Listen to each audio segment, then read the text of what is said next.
धन्यवाद। जोहार साथियों, आज 22 अक्टूबर हम लोग के लिए बहुत ही महत्वपूर्ण दिवस है। आज ही के दिन हमारे महान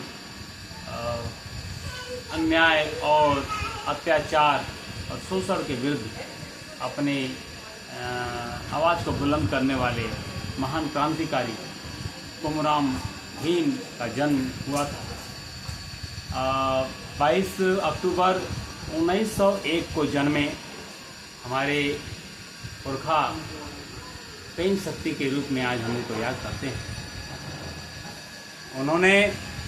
उनका जन्म हुआ था शंकेपल्ली नामक एक गांव है, जो कि उस समय के हैदराबाद में पड़ता था।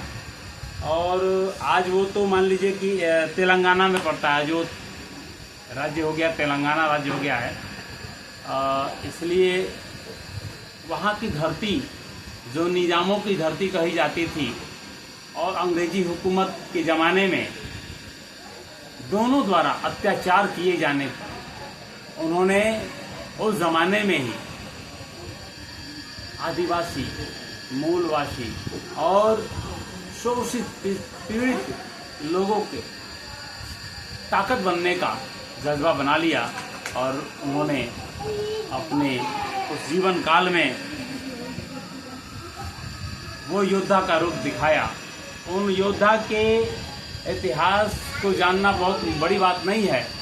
वर्तमान में अभी कुछ दिन पहले 2 या 3 साल पहले एक पिक्चर आई थी, RRR।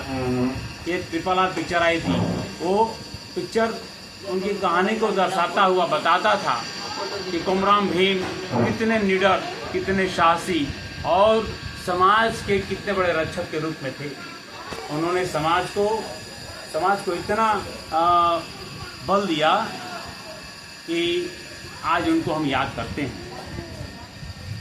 वो निज़ाम का जो आदेश होता था और निज़ामों का जो कानून होता था, जो शोषण की व्यवस्था होती थी, उसके विरुद्ध उन्होंने भूगोल फूका और अंग्रेज़ों के दांत खट्टे कर दिए।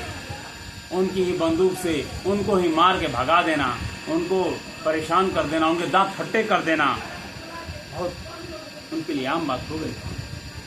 उन्होंने एक नारा दिया था, नारा मावा नाटे मावा राज, जल जंगल जमीन हमारा है, इस पर किसी और का अधिकार नहीं। इस तरह से क्रांतिवीर